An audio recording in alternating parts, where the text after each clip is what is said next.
कुछ रिश्ते ऐसे भी। मोहन बाबू ने कमरे में घुसते ही कहा, सरप्राइज सरप्राइज। क्या सरप्राइज है पापा? सुमित उत्सुकता से बोला। सुमित और तान्या, ये लो बगल वाली सोसाइटी में 2 BHK फ्लैट तुम्हारे लिए। व्हाट? ये आप क्या कह रहे हैं पापा? हमारे लिए अलग से फ्लैट? हम यहाँ खुश हैं पापा। क्यों तान्या? हाँ पापा, सुमित सही कह रहा है, मुझे यहाँ कोई दिक्कत नहीं है, तान्या बोली। इससे पहले मोहन बाबू कुछ बोले, सुमित बीच में बोल पड़ा, और पापा, हर माँ बाप चाहते हैं कि उनकी औलाद उनके पास रहे, तो आपकी ये अलग फ्लैट वाली बात और इतने पैसे कहाँ से आए आपके पास? बेटा, बात ऐसी है, तुम्हारी शादी के लिए बहुत कुछ जोड़ कर रखा था। तुम हमारे इकलौते बेटे जो ठहरे, बड़े अरमान थे, ये करूँगा वो करूँगा, सब धरे के धरे रह गए। क्योंकि तुमने लव मैरिज जो कर ली, तो शादी के तामझाम में होने वाला मेरा खर्चा बच गया। तो उसी से तुम दोनों के लिए एक फ्लैट, तुम दोनों कमाते हो, दोनों सुबह ऑफिस निकल जाते हो, EMI है कुछ सालों की, भर दिया करना, और कल को बच्चे होंगे तो उनके भविष्य के लिए अपना मकान होना बड़ी बात होगी।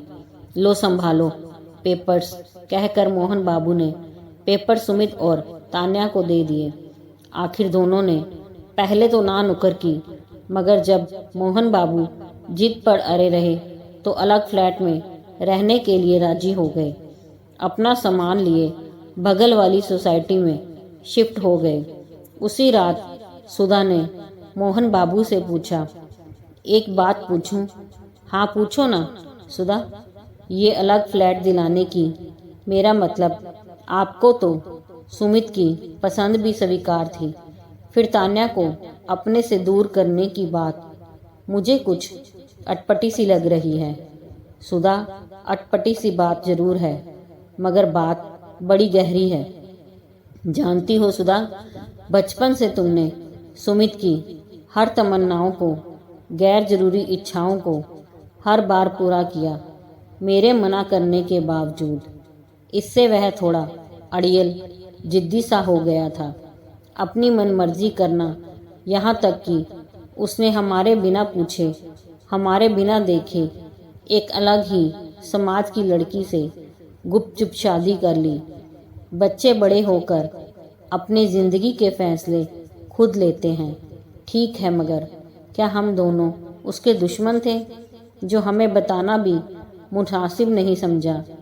खैर, मैं उसका यहाँ भी बचपना समझकर चुप कर गया। बहू को स्वीकार किया, बेटी की तरह मान दिया, मगर उसने यहाँ आकर हमें अपनाया नहीं, बल्कि वो तो तुम्हें और मुझे एक सर्वेंट समझने लगी थी। स्वयं से कभी चाय नहीं बनाकर पिलाई। ऑफिस जाते समय, मम्मी आज राजमा चावल आलू गोभी, कभी ये कभी वो।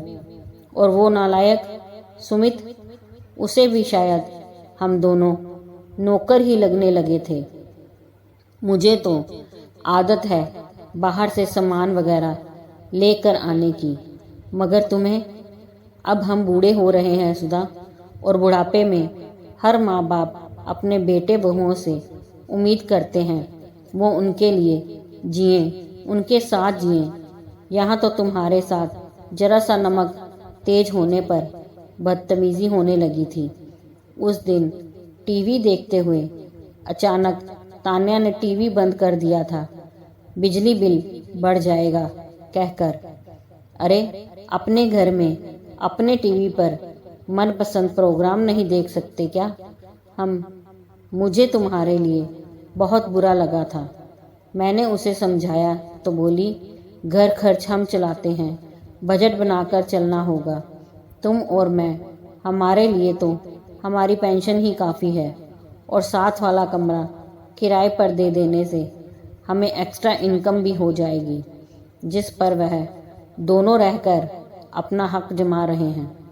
देखो, अब ऐसे तो वो यहाँ से जाते नहीं, तो मैंने ये फ्लैट वाली स्कीम खेली। दोनों लालच में चले गए।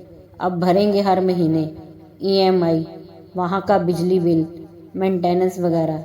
स्वयं बनाकर खाएंगे या होटल से मंगवा कर। तब पता चलेगा माँ बाप क्या होते हैं, उनके होने ना होने का फ़र्क। मगर ये सब करना जरूरी था क्या सुधा? जब मरीज डायबिटीज़ का हो तो उसे करेले का जूस देकर ठीक किया जाता है, मीठी मीठी जलेबी नहीं देते। और वैसे भी कहीं दूर नहीं भेजा उन्हें, पास की सोसाइटी में रहेंगे तो हम उनके आसपास ही तो रहेंगे। कल यदि वह अपनी गलतियों से सीखकर हमारे साथ रहना चाहेंगे तो कुछ शर्तों के साथ उन्हें साथ में भी रख लेंगे। और यदि वह अपने स्वभाव में बदलाव नहीं करते तो? सुधा जी ने प्रश्न दागते हुए कहा। तो हम दोनों तो है ना, पहले भी थे, आज भी हैं, साथ खाएंगे, रहेंगे, मगर स्वाभिमान के साथ। इस बार सुधा जी भी मोहन बाबू के साथ साथ मुस्कुरा उठी। दोस्तों, अगर कहानी पसंद आई हो तो लाइक, सब्सक्राइब, शेयर ज़रूर कीजिए।